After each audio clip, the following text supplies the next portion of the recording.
So we're back on the BMW, and yes, there's a drastic difference. As you can see, the suction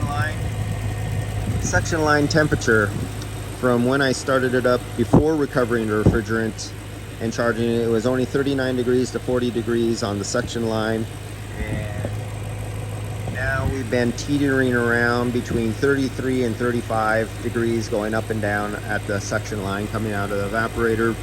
Remember, it only had, I think, 360 grams, 390 grams out of the factory 590 grams, and it was contaminated with 5.5% air.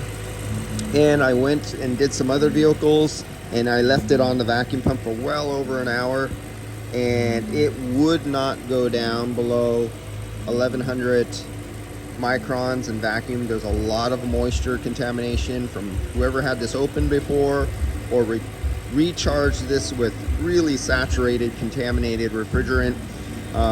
There's just no way for me to remove in a reasonable amount of time any quantity of moisture. It was just too saturated. That's too bad, but that's what happens when you have hack shops work on customers' cars. And he asked me what the customer asked me, what can I do? Well, unfortunately, it's going to be a little expensive and time consuming.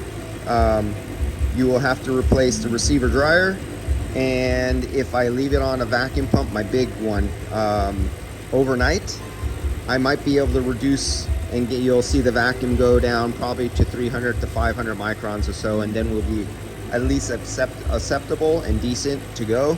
But the system is just totally saturated by whoever worked on it before. So getting over to the other vehicle, he did not know whether there was refrigerant oil in there, yes or no. It's a full sound. It was a Denso, but he never measured it and turned it upside down. So I said, there's nothing we can do. I go, you have to pull it off and we have to test it. But what he's going to do is he got, the original instructions, which I know Denso by heart.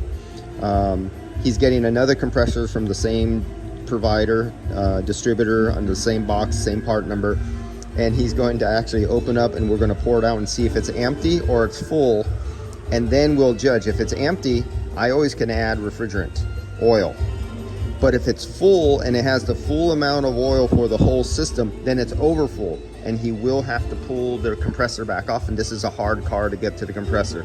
This was really difficult and took some time, and so he's going to pull the compressor off that's already on here because it's brand new, and if it is overfilled with oil, it has to come off and be drained out. That's the only way you can take it out, and he'll do that on this one, and he just learned a lesson.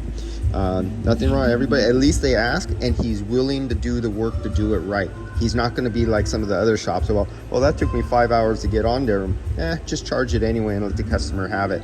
And then when a shaft seal blows out in a year, just under or just over warranty, or say the compressor's only warranted a year and it's 1 year, 1 month, and they go, oh man, I got to eat a $500 compressor and it took 5 hours to get it out of there, and I have an angry customer and I got to pay you. I go, that's the cost of education for being ignorant and not listening to me in the first place.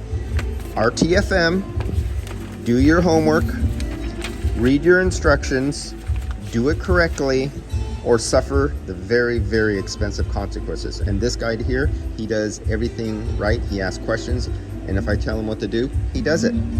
And this was just a little accidental oversight, and he's willing to pull the compressor back off, dump out the oil, do the correct charge, and do it right.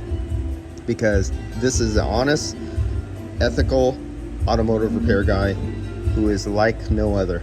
And there's only a few. I have very few out of the hundreds of shops that I go to. There's very few like this guy. And I've mentioned that in videos. When I'm in really good shops who I really like the owner and I really like the technicians because they're trained right and they're honest and they have good ethics, I always make a point to point them out in my videos. All right, guys, we'll see you when we come back to this one.